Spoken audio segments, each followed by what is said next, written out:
Parrot అమ్ముతున్నాను, ఈ ప్యారెట్కి 5 languages వచ్చు అని చెప్తున్నాడు. అరే మనం ఒక లాంగ్వేజ్కి ఇప్పుడు 5000 పెట్టి నేర్చుకుంటున్నాం కదా, చూద్దాం ఈ చిలుకను కొనుక్కుందామని వచ్చి how much cost of this parrot అని అడిగాడు. అంటే 5000 రూపీస్ అన్నాడు. 5 లాంగ్వేజెస్ కదా అని తీసుకున్నాడు. దాన్ని తీసుకొని ఇంటికి వచ్చిండు. ఇంటికి రాగానే అతనికి ఆఫీస్ నుంచి అర్జెంట్ మెయిల్ వచ్చింది, అర్జెంట్ వర్క్ ఉంది అని. అయితే తన భార్యకి వైఫ్కి ఇచ్చి చాలా జాగ్రత్తగా చూసుకో, దీన్ని take care about this parrot అని చెప్పి వెళ్ళాడు.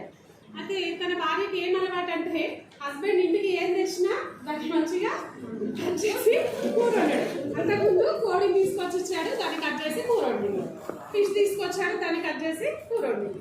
అరే మరి దీన్ని ఏం చేయాలి చెప్పలేదు, దీన్ని జాగ్రత్త అన్నాడు, మరి ఏం చేయాలి, ప్యారెట్ ఫ్రై చేయాలేమో అనుకొని తీసుకెళ్ళింది కిచెన్లో. ప్యారెట్ చూస్తే చాలా క్యూట్గా ఉంది. నైఫ్ తీసుకుంది, నైఫ్కి వెళ్ళి ప్యారెట్కి వెళ్ళి చూస్తూ ఉంది. ఆ ప్యారెట్ కూడా భయంగా చూస్తుంది అమ్మకెళ్ళి, కానీ ఏం చెప్పట్లేదు కదా, ఏం మాట్లాడదు కదా, భయంగా చూసింది.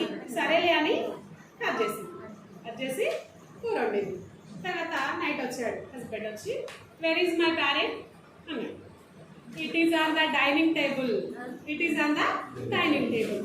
వాట్ ఏంటి, నేను దానికి 5 లాంగ్వేజెస్ వచ్చు, 5 భాషలు వచ్చని నేను ఆ చిలకని 5000 పెట్టి కొనుక్కొని వస్తే నువ్వు దాన్ని ఫ్రై చేసి టేబుల్ మీద పెట్టావా అంటే, అవునా దానికి 5 భాషలు వచ్చా, 5000 పెట్టి కొన్నావా అంటే, అవును అంటే, మరి నేను దాన్ని నైఫ్ తీసుకొని దాని వైపు చూసా ఒక్క భాషలో కూడా నన్ను చంపొద్దు, ప్లీజ్ డోంట్ కిల్ అని తెలుగులో, నన్ను చంపొద్దు అని తెలుగులో కానీ, ప్లీజ్ డోంట్ కిల్ అని ఇంగ్లీష్లో కానీ హిందీలో కానీ ఏ భాషలో అది నాకు చెప్పలేదు.